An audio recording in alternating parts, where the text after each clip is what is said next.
10, je vais demander, elle est importante, à Joseph Carle de la présenter. Merci Monsieur le Président. Chers collègues,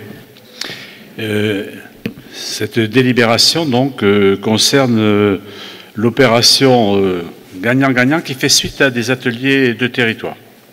Alors les ateliers de territoire ont été initiés fin 2021 par l'État et on a travaillé toute l'année 2022 autour du devenir de la place aéroportuaire en traitant un certain nombre de sujets. Bien sûr, le sujet lié aux nuisances sonores de l'aéroport, mais pas que, parce qu'il y a aussi cet aéroport qui a cette singularité d'être à la fois un aéroport de passagers, mais aussi un aéroport industriel et un aéroport de fret. Donc, ce travail a été engagé avec un nombre de réunions extrêmement important. Plus de 100 personnes ont participé. Le département était présent, la région était présente, naturellement la métropole était présente, un certain nombre de communes étaient présentes aussi lorsqu'elles sont impactées, les associations de riverains étaient associées à la démarche, les industriels et bien sûr l'aéroport. Bon, on a cheminé et on est arrivé à l'élaboration de cette charte qui nous permet d'avoir le pacte de la place aéronautique Toulouse-Blagnac avec construire ensemble un futur désirable. Il fallait également préciser dans ce cadre-là, parce que le rôle de l'aéroport est déterminant, et le président a souhaité que soit précisé par l'aéroport les démarches et le travail qui est engagé par l'aéroport. C'est pour ça qu'il y a eu une rencontre entre le président de la métropole, Jean-Luc Moudin, que nous étions à ses côtés, avec le président du conseil de surveillance de l'aéroport et avec le président du directoire, de telle sorte que l'aéroport puisse avancer sur la démarche qu'il engage pour aller vers un processus d'application de cette charte et qui va s'intégrer dans un autre travail qui a démarré, qui est le travail du nouveau plan d'exposition au bruit dans le cadre de la démarche équilibrée, de l'approche équilibrée. Donc cette approche équilibrée, elle va prendre un certain temps. Le travail sur lequel on est engagé va consister à dire, dans le processus d'avancement, nous souhaitons que, au terme et au moment où nous validerons ce nouveau dispositif, les vols commerciaux programmés en cœur de nuit, les vols commerciaux programmés dans la nuit ne soient plus autorisés. Et l'échange que nous avons eu avec, que le président a eu avec les représentants de l'aéroport montre que, bien sûr, c'est un travail qui va nécessiter une approche avec les compagnies. Or, vous avez remarqué que de plus en plus, ce sont des compagnies low cost que l'on trouve sur l'aéroport. Et vous avez vu, par exemple, la décision d'Air France d'arrêter la navette qui va être remplacée par un autre dispositif. Donc ce qui est important, c'est que dans ce cadre-là, la suite du travail qui est engagé, dans lequel nous sommes bien sûr très impliqués, tout comme le département, tout comme la région, tout comme les autres acteurs, nous arrivions au terme de l'élaboration du nouveau plan avec cette approche équilibrée, il n'y ait plus de vols de commerciaux de nuit programmés à l'aéroport. C'est le sens. Alors, il y aura un vœu qui viendra tout à l'heure et qui précise au-delà de la délibération, parce qu'on ne pouvait pas mettre ça dans la délibération. Il y a un vœu qui vous sera proposé qui va dans ce sens, afin que nous arrivions à cela. Il était nécessaire que les représentants de l'aéroport puissent préciser très directement au président quelle était la démarche qui était engagée, quel était l'état des lieux, et tout ça pourquoi?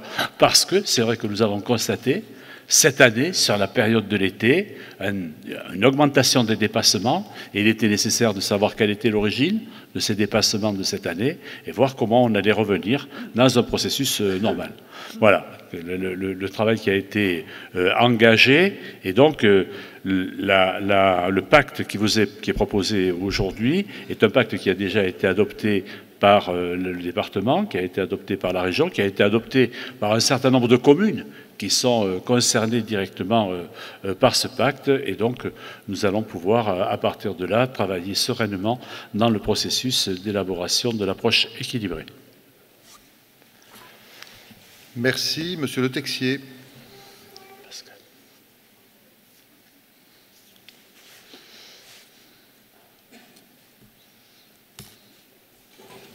Merci Monsieur le Président, chers collègues, cher Joseph. Nous voterons pour ce pacte et je souhaiterais souligner, je l'ai déjà dit en commission, la qualité du dispositif Atelier du territoire qui a su rassembler des parties prenantes larges en incluant des associations de défense des riverains, des associations environnementales, mais aussi des représentants des salariés, et ça c'était très positif, autour de la plateforme. Et la parole a été particulièrement libre dans ces ateliers, ce qui est à souligner.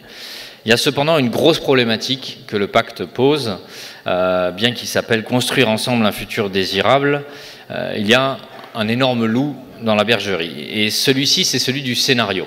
Il y a un seul et unique scénario présenté dans les discussions, c'est celui de la croissance du secteur aérien, tel que porté par les industriels du secteur et des compagnies aériennes.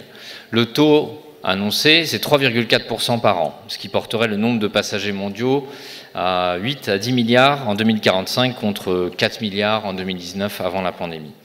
Cette trajectoire, elle est mortifère et improbable, les deux. En effet, sans parler de la faisabilité qui est très loin d'être avérée et qu'Airbus vient de reculer de construction à horizon 2035 d'un avion motorisé directement ou indirectement par l'hydrogène, sans parler des défis techniques d'augmentation de production des SAF, soit agricoles, soit de synthèse, les quantités colossales, et le mot n'est pas fort, d'électricité bas carbone nécessaires pour produire que ce soit hydrogène ou carburant de synthèse sont totalement improbables. Je citerai un écologiste convaincu, le PDG de Lufthansa, qui disait « Alimenter en carburant synthétique la flotte Lufthansa absorberait la moitié de l'électricité allemande ». En France, le trafic de Roissy à l'hydrogène, pour rapport à une autre source d'énergie, c'est 16 centrales nucléaires. Donc ces données scientifiques n'ont aucun sens, et je ne parle même pas du fait que cette croissance n'est pas souhaitable, puisque si je vous renvoie au référentiel ISAE Supaéro, puisque nous avons des chercheurs à Toulouse qui travaillent sur cette question-là, qui ont publié en 2021 une étude qui montrait que pour rester sous les 1,5 degrés de l'accord de Paris, il faudrait une décroissance du trafic, même au maximum de l'optimisme technologique, à la fois hydrogène, SAF et synthèse, de décroissance donc entre moins 7,5 et moins 10% par an. On est très très loin du scénario affiché à plus 3,4. Je le rajoute, en plus de cette faisabilité technique improbable et de la responsabilité climatique qui incombe au secteur, il y a un paramètre très impactant pour nous à Toulouse, c'est celui de la réalité sociale. Les voyageurs sont de plus en plus responsables. Et M. Moudingue, si Air France ferme la navette à Blagnac, vous êtes élevé dans la presse contre ça, ce n'est pas parce qu'on lui met des bâtons dans les roues, des contraintes légales ou fiscales, ou parce qu'il y a des vilains dégonfleurs de pneus sur le tarmac. C'est uniquement parce que les passagers, aujourd'hui, comprennent leurs responsabilités climatiques, et vous l'appelez de vos voeux, vous-même, cette transformation sociétale, et ils se détournent de l'avion. Ainsi, quand on combine tous ces paramètres, faisabilité technique, responsabilité climatique, évolution sociétale, et quand on sait que nous avons une structure de vol qui est principalement low cost, en tout cas qui va se renforcer dans cet axe-là, il y a une menace très sérieuse sur notre plateforme. Et ce, quel que soit le positionnement politique que l'on ait. Tout cela pour vous dire qu'il y a un scénario qui est tué, qui est la baisse potentielle du trafic aérien à Toulouse. Faire de la prospective, c'est examiner différents scénarios. C'est envisager l'avenir dans toute sa diversité et toute sa potentialité. Nous le devons aux Toulousains et nous le devons également aux salariés. Ceci a été dit et répété dans les études et n'est toujours pas pris en compte. Je précise, nous ne sommes pas des Cassandres quand nous disons ça. Nous sommes responsables. Partir sur le seul et unique scénario des industriels du secteur et des compagnies aériennes, un scénario de croissance du trafic, c'est sauter en parachute d'une falaise sans parachute et dire on va en trouver un en chemin. C'est irresponsable. Nous voulons protéger l'emploi. Protéger l'emploi, ce n'est pas allumer des cierges. Protéger l'emploi, c'est regarder avec courage l'avenir. Nous vous demandons donc clairement de pousser pour que d'autres scénarios soient investigués dans le pacte pour l'avenir de la plateforme aéroportuaire.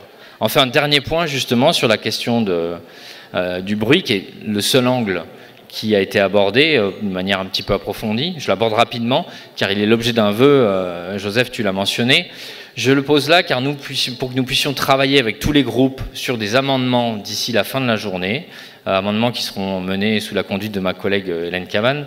La méthode sympathique et incantatoire qui consiste à dire que les compagnies aériennes low cost respecteraient une interdiction de vol entre minuit et 6 heures n'a aucun sens. En effet, ce n'est déjà pas le cas. 3 des 4 acteurs de low cost, on pourrait les citer, ne respectent pas les créneaux officiels et positionnent leur vol juste avant la fin ou juste après les décollages de manière délibérée et ne respectent systématiquement pas les choses. Donc aujourd'hui, ce vœu va rester un vœu pieux si nous n'intégrons pas un dispositif clair et une intention claire d'amende, et d'amende appliquée, pas d'amende incantatoire, pour que les travaux du pacte soient respectés.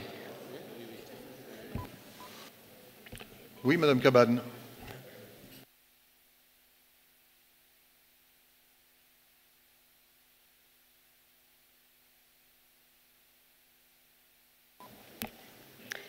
Monsieur le Président, Monsieur le Vice-président, chers collègues, à l'occasion donc de ce vote sur le pacte d'intention concernant l'aéroport de Toulouse-Blagnac, nous souhaitons mettre en exergue 4 points au-delà de ceux que vous avez évoqués dans la présentation. Tout d'abord, il est nécessaire de rappeler les chiffres actualisés en 2017 du plan d'exposition au bruit, où plus de 100 000 personnes subissent en journée complète les nuisances sonores aériennes supérieures à 50 décibels. Il s'agit donc d'un enjeu de santé publique, quand on sait que de nouvelles études scientifiques concluent toutes à une sous-estimation des effets néfastes du bruit sur la santé humaine et de son coût financier pour l'ensemble de la collectivité. Raison pour laquelle nous avions demandé dès 2021, dans cette enceinte, le vote d'une étude portant sur les scénarios de mise en place d'un couvre-feu nocturne, proposition qui à l'époque avait été refusée. Deuxièmement, un des enjeux mentionnés dans ce pacte concerne les mobilités et l'accessibilité à la zone portuaire. Nous ne pouvons que déplorer votre choix de l'actuelle majorité d'avoir supprimé la ligne directe de tramway T2 entre le centre-ville de Toulouse et la zone aéroportuaire. Quand les travaux du métro seront terminés, une fois que le financement en sera bouclé, il y aura nécessairement un changement à effectuer pour les usagers pour aller à la zone aéroportuaire au départ du centre-ville. Troisièmement, dans ce pacte, on constate que la question de la gouvernance revient à plusieurs reprises. Or, force est de constater que depuis la vente de la participation, d'une partie de la participation de l'État dans l'aéroport, par la volonté du ministre de l'économie de l'époque, M. Macron, les collectivités publiques que nous représentons n'ont plus autant les mains libres. C'est un fait. En effet, cette privatisation partielle de l'aéroport en 2014 fait que les collectivités publiques ont moins de prise sur le devenir de cette infrastructure, tant sur le plan stratégique pour notre territoire que sur la santé publique de nos populations, et sans même parler des enjeux de souveraineté nationale. On en est donc alors réduit dans le vœu que vous nous présentez à la fin de la séance, et j'espère qu'on aura l'occasion d'en reparler et éventuellement d'avoir un vote commun sur ce vœu. Donc on en est réduit finalement à faire des demandes. On demande à la société Aéroport Toulouse-Blagnac, on suggère, on négocie, on discute. Il faut savoir d'où ça vient aussi ça aujourd'hui. Si on en est là, c'est aussi parce qu'il y a cet historique sur notre aéroport. Il faut en avoir conscience. Quatrième et dernier point, nous nous réjouissons de voir inscrit dans ce pacte un engagement que nous, écologistes, avions porté depuis longtemps lors des campagnes municipales précédentes en 2020, à savoir de réaliser des travaux de prospective sur le devenir de la plateforme et du secteur aéronautique dans son ensemble, en fonction de l'évolution du trafic aérien, en fonction de divers scénarios. Il est préférable d'anticiper les problèmes afin de les amortir plutôt que de les subir de plein fouet. Si nous voulons une plateforme aéroportuaire exemplaire, si Toulouse veut rester le leader de l'aéronautique en Europe et dans le monde, c'est ici que le bon exemple doit être donné. Il ne faut pas se cacher derrière son petit doigt et éviter les questions qui fâchent. Il faut se les poser en tant que dirigeant politique pour prévoir, amorcer et accompagner la transition écologique et sociale de ce secteur et de notre territoire. La décarbonation du secteur est indispensable, mais n'est pas suffisante. Il est donc utile de travailler à la décarbonation du secteur aérien, mais aussi et surtout, dès maintenant, à la sobriété dans notre usage de l'avion. Nous voterons cependant pour ce pacte d'intention, puisqu'il donne des orientations intéressantes, bien que parfois contradictoires. Merci Madame. D'autres orateurs? Pascal Bourreau. Oui, par rapport au document du pacte, il est clair que notre groupe, avec Karine Michelet, nous voterons pour le pacte. Et je dois saluer ici l'investissement de nombreux collègues élus tout au long du travail qui a été effectué en 2022. Donc on avait commencé le 7 janvier, on a terminé le 7 décembre. Donc le 7, vous avez compris, c'est un chiffre qui m'est assez cher. Et justement, il y a une série d'engagements autour de 7 chantiers. On n'en sort pas. Le 7, c'est pas que mon anniversaire, c'est aussi un chiffre magique. Et ces chantiers, ils couvrent un éventail très large. Il n'y a pas que les nuisances liées à l'activité aéroportuaire. Il y a vraiment le projet d'aménagement global autour de la plateforme aéroportuaire. C'est pour ça que nos collègues des autres PCI, que ce soit les Hauts-Tolosan, le Frontonais, dans ce secteur, pour parler d'eux, il y a aussi tout le sud-est de Toulouse, ont aussi participé, parce qu'il s'agit d'avoir une réflexion globale sur le devenir de ce territoire. Ce qui veut dire que ça concerne, bien sûr, l'activité économique, industrielle, le social, le logement, et aussi toutes les questions liées à la biodiversité et la préservation des espaces naturels, et aussi le développement de l'activité agricole, qui est une activité économique à part entière. Et c'est vrai que tout ce secteur, à partir du moment où on a une partie du cône de décollage ou d'atterrissage des avions qui n'est pas constructible, il faut y réfléchir pour y mettre des activités économiques, y compris des activités agricoles. Donc c'est tous ces chantiers qu'on va continuer à travailler au fil des prochains mois et des prochaines années, et on est vraiment là au cœur de ce que doit être le développement durable. C'est concilier un développement économique, donc une activité aussi sociale, que les gens trouvent un emploi, c'est fondamental, et concilier aussi la qualité de vie de l'ensemble des habitants de ce territoire, en améliorant les mobilités et en améliorant aussi le ressenti quant aux nuisances sonores, dont on parlera peut-être un peu plus tard sur le vœu tel qu'il est proposé. Mais je veux dire que l'objectif, c'est bien effectivement dans le cadre de l'étude d'impact, d'approche équilibrée qui est lancée en parallèle à partir de cette fin d'année et qui va s'étaler jusqu'en juin 2024, avec à la sortie, en fonction des scénarios qui seront étudiés, probablement des propositions de restriction d'usage de la plateforme qui, pour nous, doivent aller justement vers une disparition des vols entre minuit et 6 heures. Mais on s'attache beaucoup aux vols commerciaux low cost. Je tiens à rappeler qu'il y a aussi un vol qui se pose toutes les nuits du lundi au vendredi entre 2 et 3 heures du matin, qui est l'activité de chronopost. C'est peut-être quelque chose aussi à réfléchir avec les dirigeants de la Poste pour trouver peut-être un horaire un petit peu décalé afin de préserver la qualité de sommeil des habitants de tout le secteur. Et ce qui va nécessiter aussi une réflexion sur la diminution, en particulier des vols qui s'approchent de minuit, avec le risque de débordement de vols qui viennent perturber le cœur de nuit. Mais pour ça, c'est en fonction des restrictions qui seront adaptées dans le cadre de l'étude d'approche équilibrée qui permettront d'arriver à des restrictions qui éviteront justement ces vols en cœur de nuit. Merci. Merci. La parole est à Joseph Carle pour des éléments de réponse. Merci, merci Monsieur le Président. Je voudrais d'abord répondre à Monsieur Texier. Cette remarque a été faite en commission et avec le président de la commission, Jean-François Portarieux, nous avons fait une proposition. En fait, c'est expert contre expert. Et nous avons décidé, et le choix de votre expert vous appartiendra, le choix de l'autre expert nous appartiendra, de telle sorte que nous puissions engager, et on verra si c'est l'un après l'autre ou en même temps, la présentation des deux experts au regard de ce que sont effectivement les potentiels et les perspectives d'évolution de l'aviation. Quant aux 3,4% de croissance, bien sûr, ces 3,4% de croissance qui ont été retenus au niveau de ce travail, mais ils sont pas arrivés comme ça du chapeau, c'est qu'on est sur une croissance de ce type de l'activité aéronautique. Alors oui, moi je salue quand même le fait que tout le monde ait retenu la démarche qui a associé le maximum, et aujourd'hui, le pacte, il est signé par tous ceux qui ont travaillé à l'élaboration de ce pacte. Alors, si je reviens sur les questions autour des effets de santé, je crois qu'il ne faut pas se tromper. Aujourd'hui, ce qui est proposé, c'est d'adopter effectivement ce pacte. Mais bien sûr qu'on va enclencher un travail très approfondi autour de l'approche équilibrée.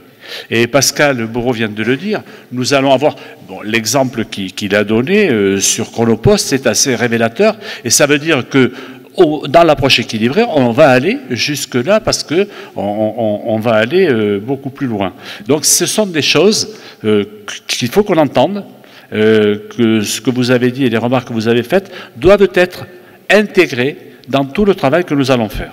S'agissant de la ligne T2 et du tramway, oui, effectivement, il a fallu qu'on ferme la ligne T2, mais tout simplement parce que la ligne Toulouse Aéroport Express va arriver après et que l'on va avoir un cadencement toutes les 5 minutes ensuite pour aller de la station Blagnac jusqu'à l'aéroport, avec une liaison autour du métro. Alors aujourd'hui, on a la rupture de charge. Puisque quand vous arrivez, si vous êtes à Ancelis, vous allez vers le Mythe. Si vous êtes dans la ligne qui va vers le Mythe, vous n'êtes pas sur la ligne enfin, avant qu'elle soit fermée, qui allait à l'aéroport. Donc voilà. Mais bien sûr on s'aperçoit que ce mode de desserte de l'aéroport est central. Quand on voit la fréquentation, c'est quand même tout à fait exceptionnel. Alors simplement, vous dites que les collectivités publiques ont moins de poids, c'est vrai. Capitalistiquement. Cela étant, je peux vous dire qu'au conseil de surveillance, nous sommes présents, bien sûr, la métropole est présente avec Agnès Planier-Bertrand qui représente la métropole, le département est présent, la région est présente, et avec le maire de Cornebarieux, la représentante de la maire de Colomiers et moi-même, nous siégeons en tant que censeurs pour faire part aussi de cette réalité. Le dernier point, c'est quand vous dites qu'il faut s'interroger sur la plateforme aéroportuaire. Attention, si on déplace la plateforme aéroportuaire, on va créer d'autres nuisances environnementales sur le fait que si on la met à 15 ou 20 km, quand les usagers vont devoir aller et revenir à 15 ou 20 km, ça va générer plus de nuisances peut-être que le fait d'avoir l'aéroport aussi près. Oui, monsieur Le Texier.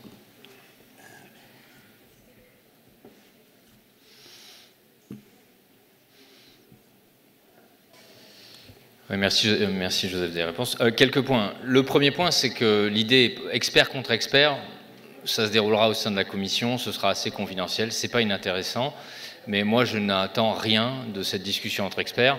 Aujourd'hui, la littérature scientifique française est très abondante sur le sujet.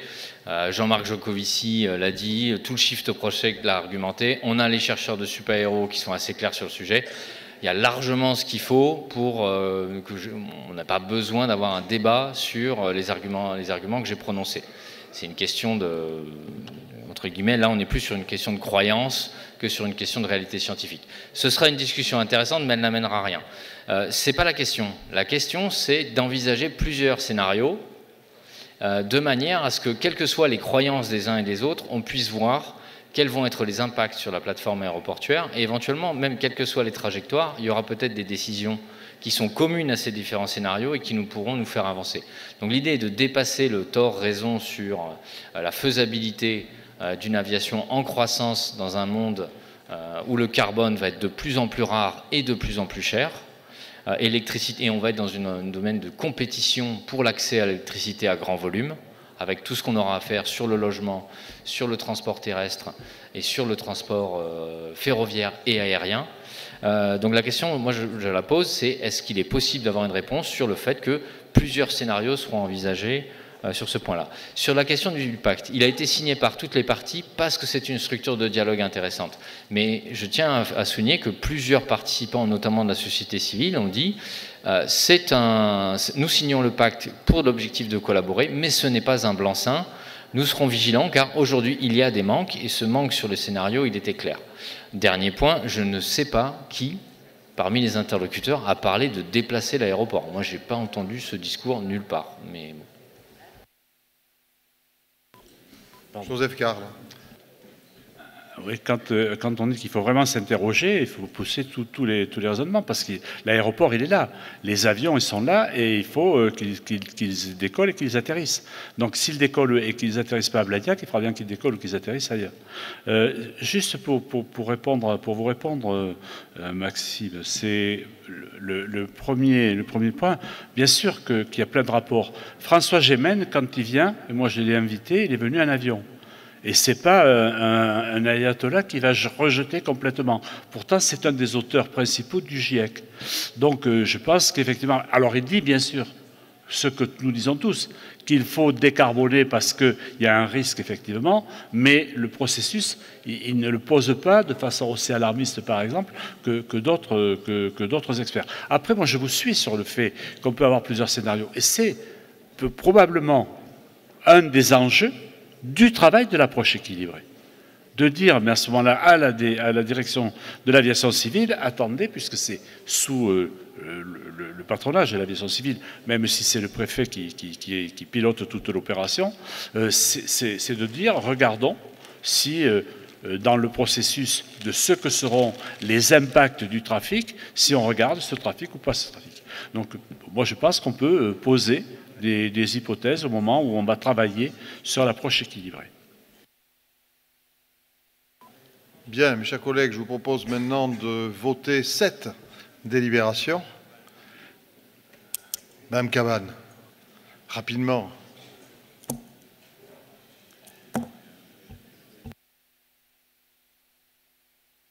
Rapidement, oui, je veux juste préciser mes propos. Quand je parle de place, évidemment, il n'est pas question de déplacer l'aéroport de Toulouse-Blagnac. Ne vous inquiétez pas, Monsieur Carl, ça restera sur votre commune et sur celle de Toulouse, pas de souci.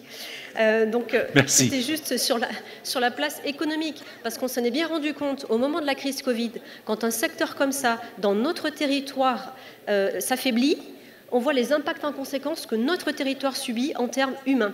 Donc on se doit d'anticiper tous les soubresauts qu'il y aura, parce qu'il ne faut pas croire que les prévisions de croissance qui sont attendues vont se passer telles que prévues. Aujourd'hui, on est dans un monde tellement incertain qu'il faut évaluer les différents scénarios sans avoir de préjugés.